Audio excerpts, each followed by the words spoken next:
So I am Amy Sullivan. I am a research scientist at the Cooperative Institute for Research in the Environmental Sciences and also at the NOAA Earth Systems Research Laboratory.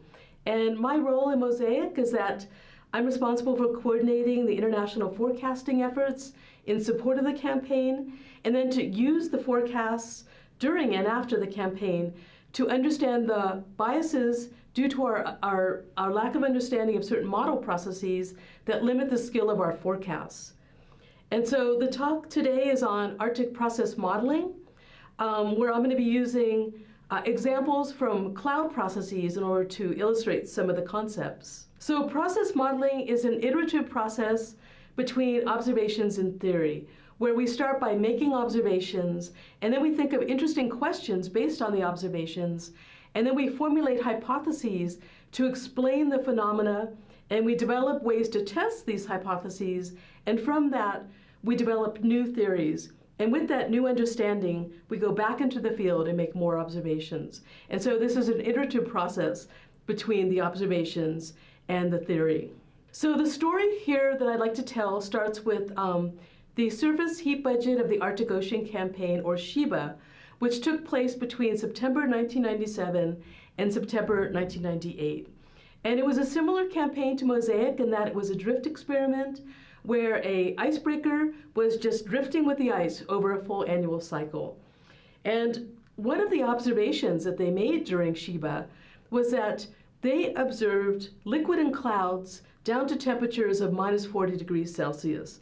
And that's what this figure shows here. So the x-axis shows temperature, and the y-axis shows the probability of occurrence.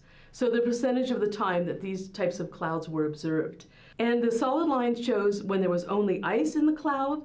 The dotted line shows when both ice and liquid was in the cloud. And the dashed line shows when only liquid was observed in the cloud. And what you can see is that the cold temperatures, say at temperatures less than minus 30, most of the time clouds were observed with only ice. But you can see that for a very large percentage of the time, both clouds were observed with both liquid and ice. At minus 30 degrees Celsius, you can see that over 40% of the time, clouds were observed with liquid. And liquid was observed in clouds down to temperatures of minus 40 degrees Celsius. And this was really unexpected. And the reason why it was so unexpected was because there's something called the Bergeron process, where at very cold temperatures, the atmosphere is subsaturated with respect to liquid, but supersaturated with respect to ice. That means the water vapor in the atmosphere will be deposited on the ice crystals before they're deposited on the droplets. And when the vapor is depleted by this process, that means that the droplets can't grow. And that means that the droplets will begin to evaporate. So because of this theory, it was really unexpected to find liquid in clouds at such cold temperatures. So I just want to step back a minute and explain why this is so important. This is a figure also from SHEBA that shows the cloud forcing when a cloud has liquid and when a cloud has only ice. So this upper figure is showing the cloud forcing due to long wave radiation. The middle figure is showing the cloud forcing due to short wave radiation. That's the radiation that comes in from the sun. And the lower figure shows the cloud forcing due to the combined long wave plus the short wave, so the total cloud forcing. And so these different lines, the solid line is for clear sky, so no clouds at all. The dashed line is for a cloud that has liquid, and the dashed dot line is for when a cloud does not have liquid, so it's only an ice cloud. So if you look at the upper figure, just focusing on the long wave radiation, you can see that the clouds without liquid have a distribution very similar to clear sky, except that we have these tails towards larger long wave cloud forcing.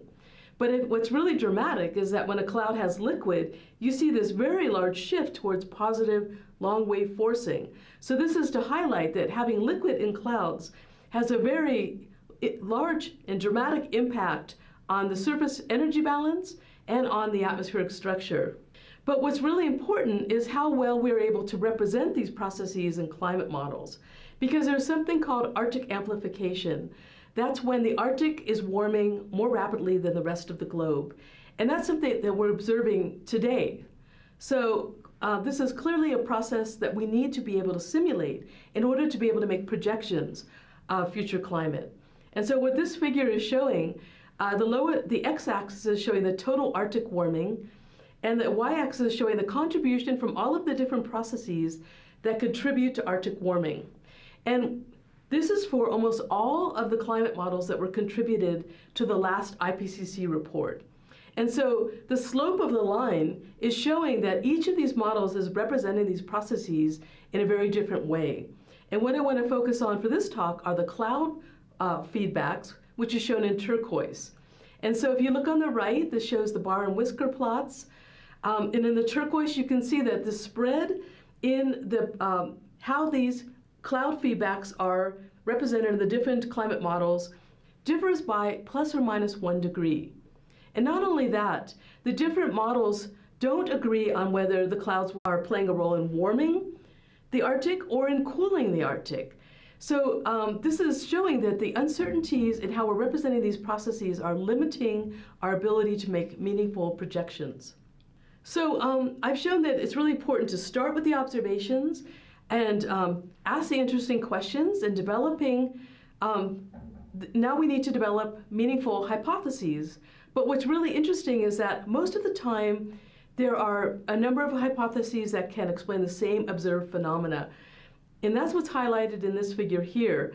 It's showing all of these are not all, but a number of different feedback loops that can contribute to the maintenance of liquid in clouds, which is represented by the box in the center of the diagram. And so this figure is highlighting 3 of the feedback loops that are known to play an important role in maintaining supercooled water. The orange one is showing that when we have, for example, a random updraft and liquid forms, that causes cloud top cooling through long wave radiation, which causes cloud-driven turbulence, which then causes, again, formation of the supercooled liquid. So this is a positive feedback loop. But what the blue feedback loop shows is that if you start with supercooled liquid, as I described previously, we have ice formation and we have water vapor being deposited on the ice before it's deposited on the liquid, which depletes the atmosphere of water vapor and prevents the liquid from forming. And so this is a negative feedback loop. And what this diagram shows is there's all these different feedback loops that play a role in the maintenance of the supercooled water in clouds. So we need to be able to design experiments to test these hypotheses. Which ones are more important? How do they interact? In order to understand what are the important processes that we need to be able to represent in these climate models. And so I want to use an example from the work that my team has been doing. And so what this is showing is observations that were taken with a radio sonde when there was a mixed phase stratocumulus cloud observed at about 1.1 kilometers high. And so what this figure is showing, the red is showing temperature, the black is showing potential temperature, which is a conserved quantity as dry parcels move up and down. And the blue is showing water vapor. And so if you focus on the red line, which is temperature, you see there's a kink at about 0.5 kilometers. And what this means is that the cloud layer is decoupled from what's happening near the surface. So if are sources of water vapor near the surface, this is showing that it's not going to be mixed effectively up into the cloud layer. And if you look a little higher at about 1.1 kilometers, you see that the temperature starts warming very quickly. That's called an inversion, which is very common when there's a stratocumulus cloud. But if you look at the water vapor, what's really interesting is at the same height as the inversion, we're also getting an increase in water vapor. And that's called a humidity inversion. And this is really interesting because this rarely occurs in the tropics. A lot of our understanding of stratocumulus clouds comes from studies done in the tropics. And so these humidity inversions at cloud top were very unexpected. But from recent studies, they occur quite frequently in the Arctic.